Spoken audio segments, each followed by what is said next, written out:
So many transfer options, loads of captain candidates, it's decision time. Welcome to the Gianni YouTube show. Hope you guys are well. Game week 12 promises to be a good one. Game week 11 super low scoring, game week 12 super high scoring, and you've got to make sure you're on the right players. There's so many guys with good fixtures. We've also got decisions to make over our transfers. So I'll talk about my team and my future transfer plans in the next few minutes. But first, I want to start off with captaincy. Usually we keep captaincy to the end of the video, but there's so many good options this week, we gotta start with it. Before we do, likes and subscribes would be so welcome, guys. So do hit those buttons. If you're not subscribed to the channel already, please do so. And obviously, the thumbs up are always good. So we've got 4 players with really good home fixtures. Watkins, Saka, Salah and Mitoma. Of course, Haaland is in the conversation too. That's 5 good captaincy candidate options. That's a mouthful. To help evaluate where I want to go and where you might want to go, let's look at how the teams they play for have got on either at home or away this season. So for 4 of them, let's have a look at their home records. So we'll start with top of the chart, Aston Villa at home. And Ollie Watkins has a good home fixture against Fulham. Aston Villa at home have scored 20 goals from 5 games. They're smashing it. They are top of the charts for home goals this season. Now, bearing in mind, a lot of their rivals have played 6 home games. Villa have only played 5. They've scored 20 goals. So Ollie Watkins, of course, part of our thinking. If we then go second in the charts, by the way, for home goals is Man City. That doesn't matter this week because Man City are away. So then we have Arsenal at home. Well, they've scored 15 goals. They've played at home 6 times. So again, Saka, if we think he's going to be fit, looked good in the week. Goal and an assist against Sevilla. Liverpool got 14 goals, only played the 5 games. Mo Salah is always part of our thinking. Of course he is. Brighton at home are good. Like Brighton at home, again, they are joint 4th with Liverpool. So the guys we're talking about, Mitoma, Salah, Watkins and Saka, their teams are all in the top 5, right? They are 4 of the top 5 teams for home goals this season. That's why I'm pretty sure I'm going to be backing a home captain this week. Now, Erling Haaland does go to Chelsea, and Man City are 3rd for their away goals. Fine. But will I captain Haaland this week? I don't think I will. I think Chelsea are better defensively than perhaps we think.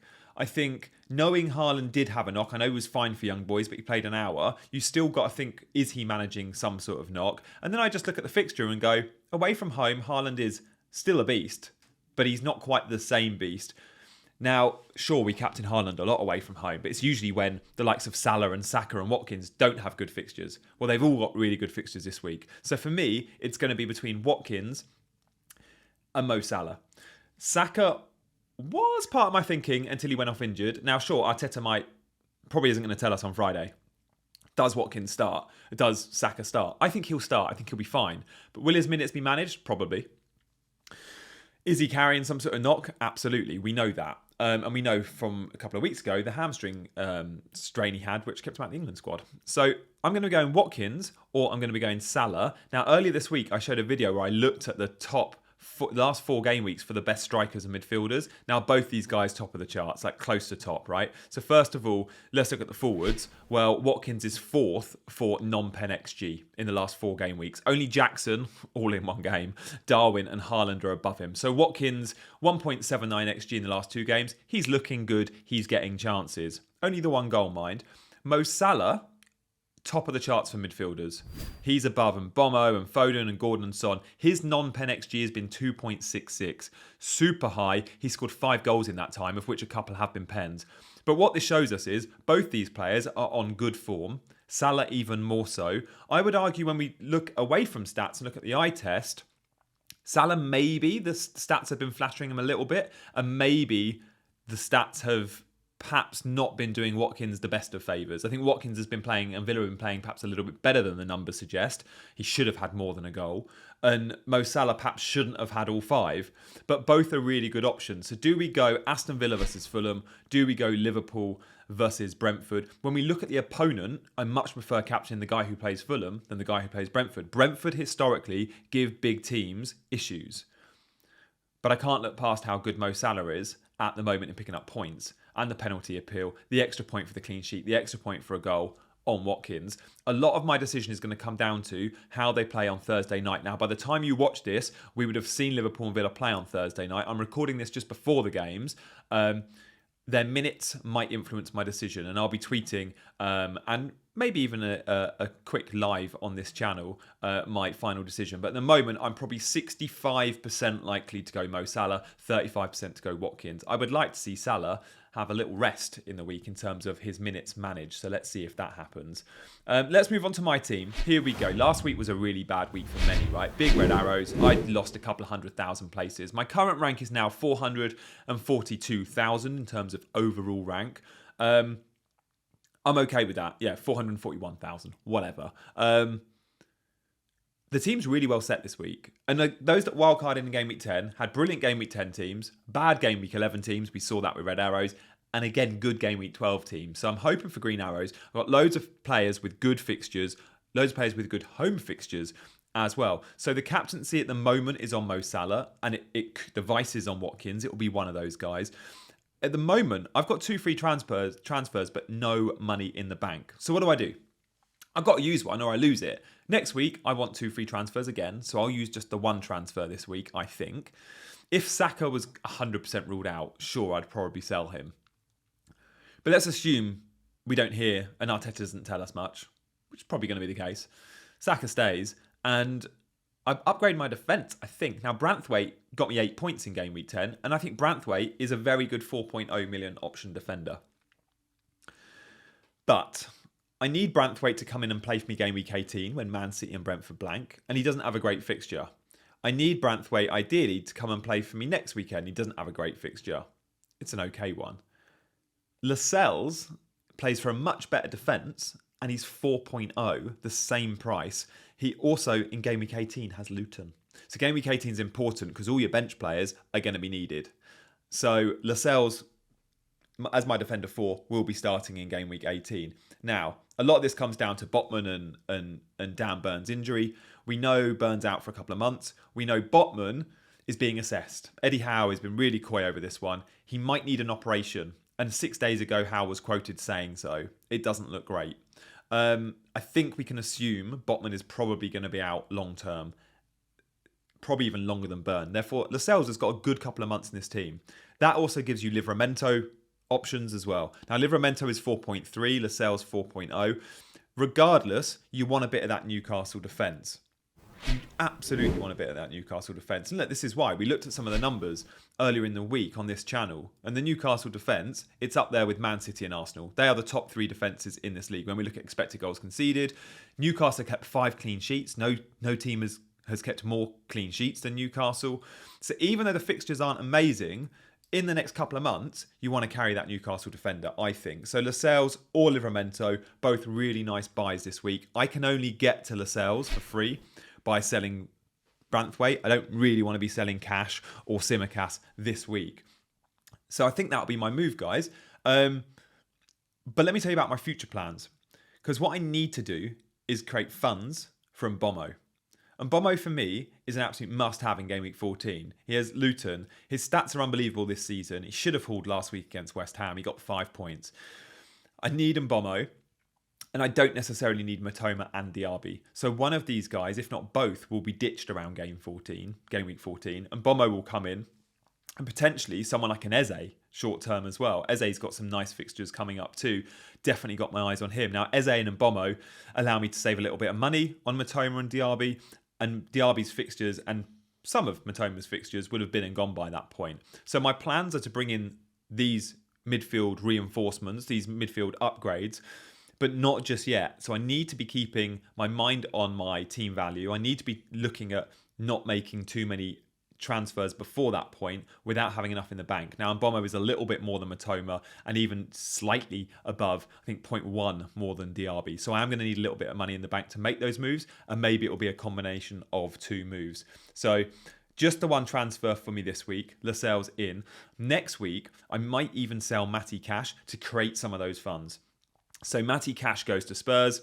I could sell Cash and maybe even go Livramento, who's 4.3, and just go long-term hold. I've got Lascelles, I've got Livramento. I probably won't start them both every week, but one of them will always start and one of them will be Defender 4. 1 Defender 3, 1 Defender 4. Obviously, Simicast is a little bit of a risk. We need to see a start this week for him. If we don't, then he's going to be a sell. I do think Simicast and Gabriel are going to be playing the majority of games for Arsenal and Liverpool. I'm not worried too much about those players. I know some are. There's questions out there what to do with James Maddison. Many of you might be on Mads. Many of you might be on Adoji. They're the two popular players this week that probably have to be sold. Adoji's suspended, but Spurs don't have the best fixtures, and we've just discussed there's so many good defender options that save you money on Adoji. And whilst Maddison's really good, it's really good. Again, we've spoken about some other midfielders that you might want to jump on, like an Mbommo, or even short-term Matoma this week, or Diaby for the next couple. Personally, even if Maddison is ruled fit, I would be hesitant. I'd be hesitant, especially with all the Spurs injuries. And knowing he'd still be carrying that knock, I think I'd be okay selling Maddison, whether he's fit or not. If he's ruled out this game week, then for me, he's a definite sell. Son, however, is a different kettle of fish. Son's a talisman, the main man, looked super sharp versus Chelsea. I'm okay carrying Son, even with a depleted Spurs team and some slightly tougher games. So that's how I'm shaping up, guys. Long term as well, another change I want to make in this team, Areola. I'm not convinced. And look, I look at Raya, I'm like, 4.8, 4.9 million, find the money. I know he's not been playing well, but as long as Arteta keeps the faith, that Arsenal defence, as we saw earlier, Arsenal, Newcastle, Man City, by far the best defences in the league. So covering Newcastle, I've got plans to do that. I've already got Gabriel, but I could go double Arsenal defence because I don't see many worlds in which I've double Arsenal attack. Their attacking numbers haven't been brilliant. I think one attacker is fine there. And then the other team, Man City, you might be like, why has Gianni not got a Man City defender then? Because I like them. Little upside. Also, the blank in game week 18 puts me off a little bit, but maybe after that, straight away, get into someone like a Kyle Walker at 5.3 on my radar. Kyle Walker has played 90 minutes in every Premier League game this season, by the way, guys. He'll also likely double in 20. The game they lose out on in 18, Man City, Brentford, both those teams should double in 20.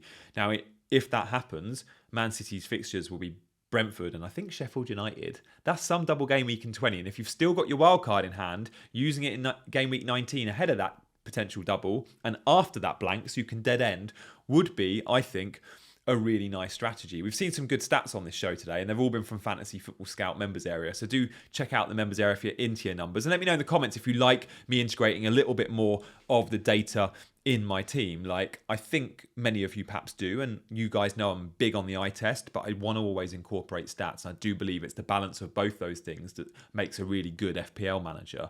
Evaluating what you're seeing, you watch a lot of football, yes, we do that, but you reinforce that with some of the data, not just the stats on players, but also some of the tools you have access to, looking at good fixture runs, looking at previous records against home and away, as we did at the top of the show.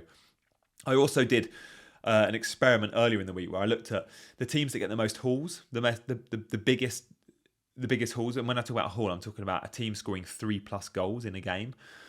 Again, when we're looking at captaincy, I want explosive options. And if that team's got a record of notching 3+ goals a game, then straight away I'm like, oh, okay, I like this team. Why am I not considering them a little bit more? So when we look at teams with those hauls, I was surprised to see, actually top of the charts, Aston Villa have had 6 games this Premier League season. 6 times they've reached 3+ goals. So when they go, which is, again, you like Watkins because of it. Second to that, you've got Brighton on 5, Man City on 5, and Liverpool also on 5. Again, that's why we like Salah and Haaland as captaincy options. They play for explosive teams. But so does Matoma, and so does Watkins. We have to remember that. Teams that perhaps aren't as explosive as you might think in terms of the haul potential. Well, Newcastle, Chelsea, but we're not looking at them at the moment, and Brentford on the list for the best attacking teams in terms of big chances. Newcastle, Brentford and Chelsea only had 3 games where they've hit that total of 3+ goals. So again, maybe that's why I haven't gone yet to a Newcastle attacker. But I do think certainly Livramento will cover some of those bases with that attack because we know he will get forward and at times he might even play out of position. So they're my thoughts, guys. I've really enjoyed doing today's video. I hope you've enjoyed it too. Do hit the like button and subscribe. And also, if you're interested, I've got this members area, a WhatsApp group. If you want to join my WhatsApp group, you can do so by becoming a Ultras member. You can also become a squad member if you fancy that, and you'll get priority in all of the comments. So do check out the join button at the bottom of the screen if you fancy being a member. And guys, I will see you very soon. I'll post my team on social before. I'm going to be doing Sky Sports News 10:30 to 11. So I'll be talking about my team on Sky Sports News if you're around and fancy watching that at 10:30 before the 11 a.m. deadline on Saturday morning. Good luck this game week. May your arrows be green, and I'll see you on the other side.